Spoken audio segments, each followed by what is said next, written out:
नमस्कार दोस्तों, मैं मेघा वर्मा स्वागत करती हूँ बिल्लौर ब्रेकिंग न्यूज में। आइए नजर डालते हैं आज की ताजा खबर पे।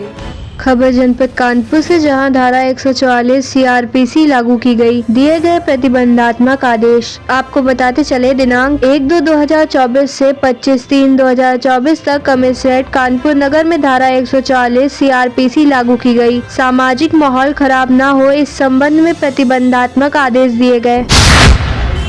लागू की गई, क्या कारण था और किस? देखिए, सामाजिक माध्यमों पे किसी भी तरह की विभ्रांति किसी के द्वारा न फैलाई जाए, इस पर 144 के तहत प्रतिबंधात्मक आदेश दिए गए हैं। साथ ही खुले में डीजल, पेट्रोल इत्यादि लेकर के कोई भी कहीं भी नहीं जाएगा, न कोई बिक्री करेगा। इस पर भी 144 का प्रतिबंधात्मक आदेश दिया गया है।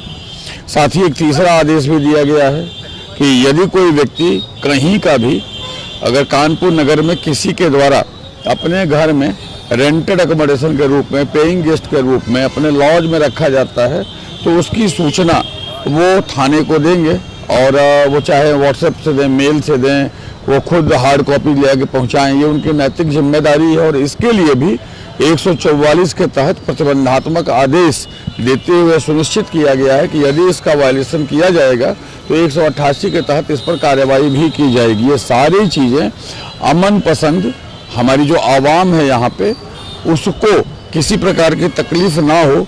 कहीं कोई ऐसा व्यक्ति जो बाहर से आकर के अनावश्यक रूप से यहाँ पे सिचुएशन क्रिएट न करे, कोई व्यक्ति सामाजिक माध्यमों में अपप्रचार न करे और किसी भी तरह से किसी भी व्यक्ति के द्वारा कोई प्लानिंग और एग्जीक्यूशन न हो, वो सुनिश्चित करने के लिए हम लोगों ने 144 के तहत 3 प्रतिबंधात्मक आदेश और 1 सामान्य प्रतिबंधात्मक आदेश, 4 आदेश दिए हैं।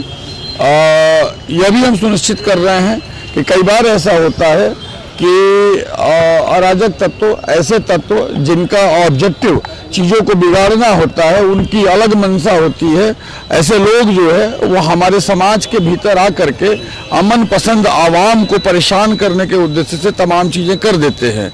तो हमने सभी लोगों से बातचीत भी की है। हमारे जो यहाँ पर तमाम सुशिक्षित विद्वत जन, अलग अलग हमारे धर्मों के जो आचार्य हैं, जो हमारे उनके शहर काजी लोग हैं, जो मौलाना साहब लोग हैं, जो हमारे मस्जिदों के इमाम हैं, मंदिरों के जो पुजारी हैं, मुख्य पुजारी हैं, धर्माचार्य हैं, हमने सभी से बात की है। हमने समाज के अलग अलग संगठनों से भी बात की और हमने सुनिश्चित करने का प्रयास किया है कि अमन पसंद आवाम जो है, शांति पसंद लोग जो है, शांति प्रिय लोग जो है, वो आगे रहें, वो नेतृत्व करें और हम उन सभी मैकेनिज्म को ऑन ग्राउंड इम्प्लीमेंट एग्जीक्यूट कर रहे हैं। चाहे वो कैमरा हो, चाहे वो LIU हो, पुलिस युवा मित्र हो, चाहे हमारे सिविल डिफेंस का वॉलंटियर हो, हमारा पुलिस बल व्यवस्थापन हो, QRT का व्यवस्थापन हो, हम सभी का स्वयं सड़क पे खड़ा रहना हो, या हमारे द्वारा अन्य सभी प्रकार के किए जाने वाले कार्य जो हम करने चाहिए हम कर रहे हैं। और हम यह सुनिश्चित करेंगे कि समाज में शांति बनी रहे, व्यवस्था बनी रहे, किसी को कोई मौका न मिले। धारा 144 लागू हुए जुमे का शहर में अलर्ट भी जारी किया गया और व्यवस्था को दुरुस्त करने के लिए आपने आदेश भी दिया है। किस तरह की कार्रवाई? देखिए, जुम्मे के नमाज के लिए 144 पर प्रतिबंधों के अतिरिक्त हमने ऑलरेडी एक आदेश दिया है, जिसमें यह हमने सुनिश्चित किया है कि 5 से अधिक व्यक्ति अगर एक साथ जुम्मे की नमाज को पढ़ने के लिए जाते हैं तो वो बिल्कुल जाएंगे। ये हमारी जो है धार्मिक परंपरा है और ये अति पवित्र मान्यता है। यह 144 का प्रतिबंधात्मक निर्देश उस पर लागू नहीं होता, लेकिन 144 के अन्य सभी आदेश उन सभी उपद्रवकारियों पर लागू होते हैं, होंगे और उसके अनुसार कार्यवाही होगी जो व्यवस्था को बिगाड़ने का कार्य करेंगे।